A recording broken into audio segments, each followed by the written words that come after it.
I've been living here in Germany for over 30 years now, which is most of my adult life. So of course, I have a few opinions on life in this country. Not necessarily how it compares to life in my native Britain, but just generally things that I appreciate and things I think could be done a little better. In this video, I'd like to mention 3 things about Germany that I think could use a little improvement. I will be following this up in the future with a video about 3 things I think Germany does well, so please don't think I'm just complaining. I do love my life here. These are just some personal observations. But I'm going to begin with something that I have briefly mentioned before as being a bit different, and that is pub culture. So let me just expand on that a little.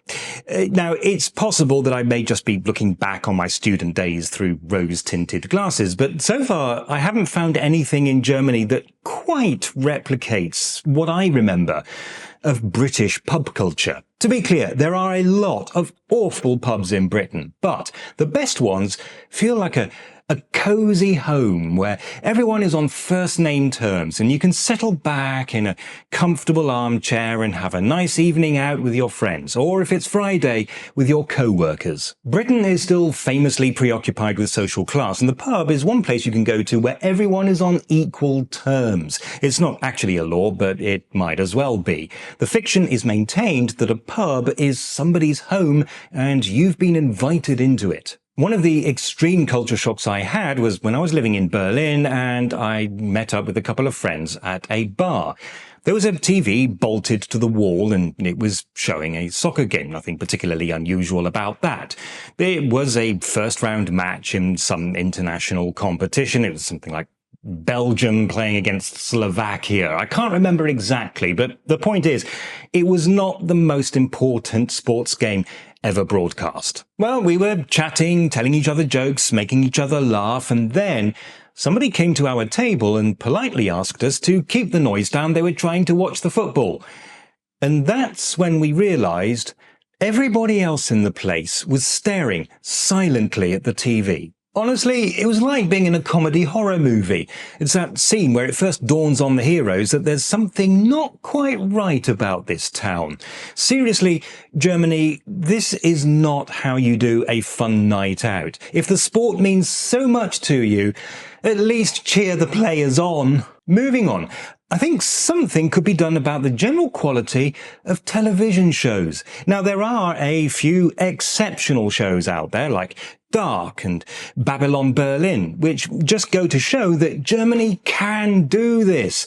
But they really are the very rare exception, which makes the whole thing even more disappointing. Generally, and I think this probably applies more to the traditional broadcast channels than it does to modern streaming services, I find German shows to be strangely dull and a bit lacking. It's especially noticeable with the acting, which is just so wooden, and the production quality, which is mediocre. I've seen shows that were filmed in actual apartments instead of on a soundstage, but with no attempt at decent audio, so it's all just echoes and creaking floorboards. I'm not saying I'm any better, by the way, but I am not a professional. Professionals are supposed to know how to do this stuff. It's not even the lack of any budget. British TV channels also don't have great budgets, and yet they've managed to give us some great shows like Black Ops, Life on Mars, or Ghosts. Long before Doctor Who got its hands on Disney's money, it was being produced in the 1960s as a children's show on a 1960s children's show budget. And it showed, but it was so good that it's still going 60 years later. Germany recently did Der Tatortreiniger, which is pretty good if you enjoy black humour, and I do. But even in that case, the British remake was, in my opinion, noticeably better. Finally, I'd like to say something about the reliability of tradesmen. Now, of course, this isn't unique to Germany. We have similar problems in Britain, but it is something that I think could very easily be improved.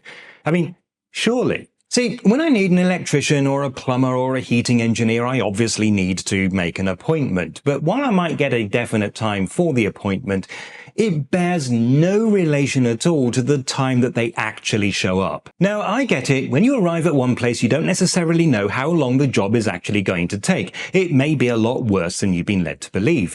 You think you're there just to replace a valve, but it turns out that half the pipes need replacing as well, so you get held up. The problem for me as a customer is that I am stuck at home waiting for you.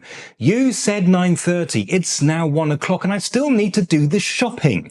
And I'm not going to interrupt you in your work by phoning because I was brought up with manners. So please, would it kill you to just take 45 seconds to message me? If you're going to be delayed, let me know. Once you know when you're actually going to make it, let me know again so that I can better decide whether it's safe to leave the house for half an hour. Because as it is, the moment I do, I can guarantee that is the moment you'll turn up. And that's it. 3 things that I'd like to see improved. And in a future video, I'll be giving you a list of 3 things I think don't need improving. Now, where the hell is that mechanic? Lacking. It's most noticeable. I can better so that I can better decide that I can better the fiction is maintained.